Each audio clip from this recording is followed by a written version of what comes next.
kita disekolahin gitu kan, dikasih pengetahuan gitu, ini buat kebaikan kamu di masa depan. Tapi tiba-tiba ketika dapet jodoh, kok beda lain SOP-nya.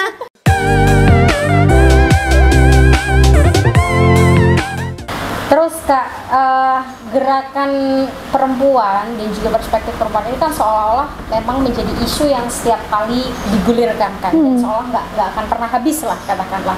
Nah sebenarnya goal dari gerakan perempuan ini sebenarnya apa?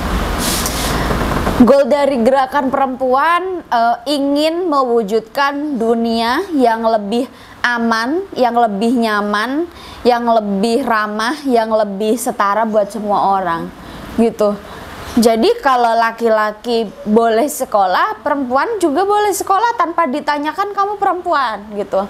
Kalau laki-laki boleh bermimpi apa saja, boleh memilih pekerjaan apa saja, ya perempuan juga mau gitu memilih pekerjaannya, menentukan identitasnya jadi apa aja gitu misalnya. Kalau laki-laki bisa mengejar impiannya tanpa harus dikejar-kejar pertanyaan kapan nikah gitu, ya perempuan juga mau gitu loh. Jadi ini ada yang kesindir. iyalah gitu. Jadi yang lebih, kalau bahkan gini, kalau laki-laki itu bisa bebas berjalan lewat jalan yang mana aja tanpa takut diganggu, tanpa takut disuit-suitin, ya kan? Dan dengan merasa aman gitu, laki-laki kayaknya kan nggak punya problem, dia nggak ngerasa aman ketika berada di tempat tertentu atau lewat jalanan tertentu gitu. Perempuan juga mau ruang yang aman dan ruang yang nyaman seperti itu gitu. Jadi goalnya adalah supaya perempuan dimanapun berada ini merasa aman dan merasa bisa mengakses seluruh hak-haknya. Betul, ya, betul. Laki-laki. Okay. Kak, jadi kita membicarakan soal media. Media online saat ini itu banyak sekali yang kontennya itu memberikan tuntutan-tuntutan bagi perempuan.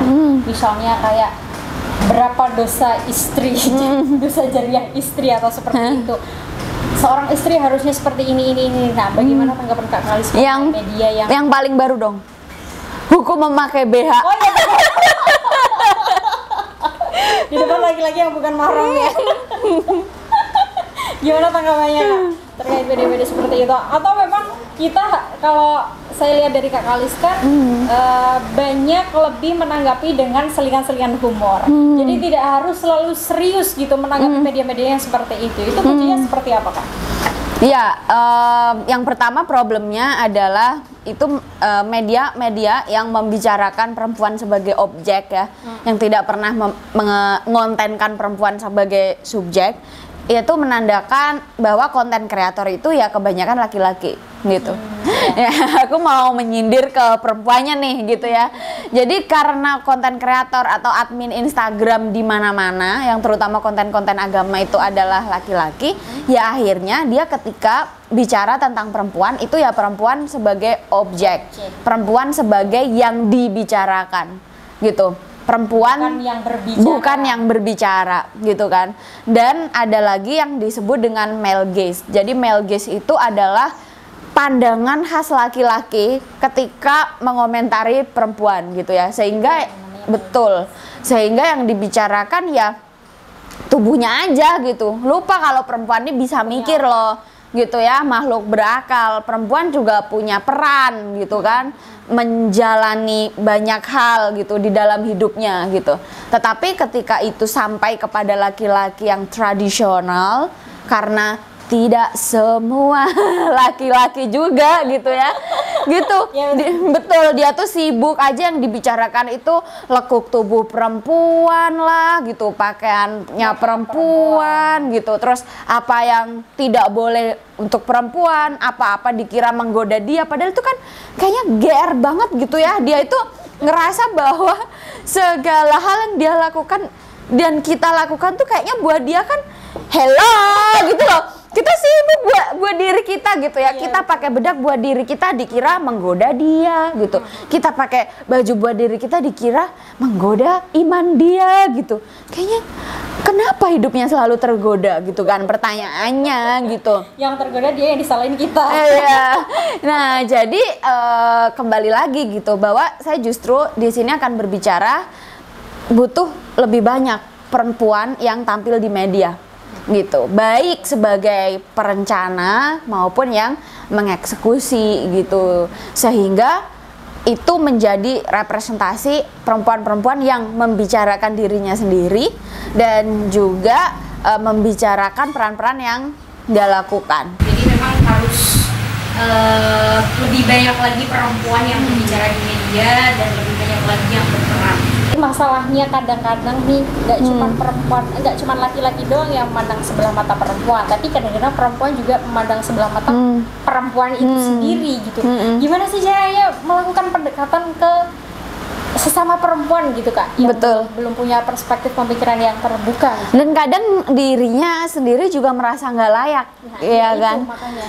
Jadi karena nggak dulu deh, kayaknya saya nggak layak gitu. Itu kan problem ya banyak perempuan gitu ya, karena juga kembali lagi kita harus menyebut ya satu kata ajaib yang ngeselin, patriarki gitu ya. Jadi nah patriarki ini kan mendidik perempuan sedari kecil juga untuk tidak tampil kan, gitu, mendidik bahwa tempat perempuan yang terbaik adalah di dalam rumah, di dalam dapur gitu, sehingga kita itu tidak dididik untuk tampil di depan. Beda sama anak laki-laki, sejak kecil ayo ikut bapak rapat RT misalnya gitu, ayo mewakili bapak untuk datang nih ke hajatan tetangga. Nah itu kan anak laki-laki tuh sedari kecil dikasih tahu bahwa kamu kelak punya tanggung jawab publik, kamu kelak punya tanggung jawab sosial, sehingga sedari kecil kamu udah harus belajar bersosialisasi. Perempuan kan tidak gitu, udah ada tamu di dalam rumah aja perempuan gitu kan, beda dari situ sudah gitu. Perempuan misalnya main gitu kan agak jauh dikit, neng endi gitu, cah wedok gitu, jangan jauh-jauh gitu kan misalnya. Jadi terlalu banyak kekhawatiran dan biasa disimpan di dalam itu tadi gitu, sehingga dia untuk membangkitkan rasa percaya diri gitu ya. Jadi udah tahu gitu bahwa tempat perempuan itu selain di rumah gitu ya, tetapi juga punya tanggung jawab publik, tanggung jawab sosial, karena ruang-ruang publik dan ruang-ruang sosial juga adalah tempat kita untuk melakukan amal soleh ya kan, gitu. Ya memang pada dasarnya kita laki-laki maupun perempuan kan kita punya tugas untuk menjadi khalifah ya, mandataris Tuhan di bumi. Yang kedua-dua yang peran ini itu ya bisa dipegang oleh laki-laki maupun perempuan gitu, nggak cuma laki-laki aja. Jadi ya memang untuk bisa menjadi seseorang yang memakmurkan bumi, ya perempuan maupun laki-laki juga harus dibekali dengan pendidikan, dibekali dengan pengetahuan-pengetahuan yang sekiranya bisa memberi dampak yang baik terhadap masyarakat. Gitu ya, Pak, ya. Dan tahu nggak yang lebih ngeselin apa? Jadi dari kecil kita di sekolahin gitu kan, dikasih pengetahuan gitu, ini buat kebaikan kamu di masa depan. Tapi tiba-tiba ketika dapet jodoh, kok beda lain SOP-nya gitu loh. Tiba-tiba kamu hidup itu bukan untuk pengetahuan, bukan untuk mengaplikasikan ilmu yang kamu hayati sejak kecil itu, tapi tiba-tiba udah di rumah gitu, yang dari kecil dikasih tahu bahwa kamu melakukan kebaikan nih untuk Allah Subhanahu wa Ta'ala, pas perkawinan kok tiba-tiba ke pasangan doang ya. Ini asal usulnya dari mana nih? Gitu. Kan, iya, itu kan berarti ada yang harus diperiksa ulang gitu loh. Jadi ini sebenarnya dijelasin dong Kak, sebenarnya ini kan konsep ketauhidan dan juga konsep mubadalah dalam rumah tangga itu seperti apa? Coba dijelasin. Iya, harusnya juga tahu bahwa sedari awal pernikahan itu tidak mengubah apapun gitu. Sama-sama hamba.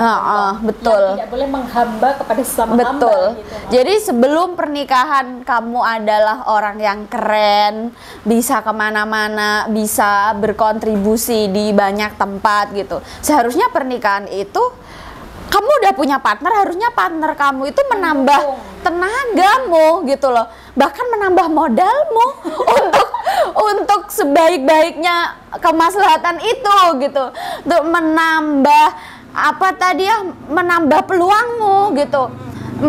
Kalau dukung peran lah intinya. kalau jawabannya adalah sebaliknya, berarti ada yang aneh gitu. Kamu punya teman yang harusnya memudahkan, kenapa justru jatuhnya nggak mudah gitu kan?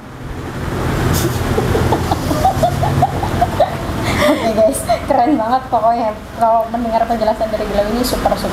Bisa 1 jam lebih ya kayaknya kalau dijelasin semua ini di sini.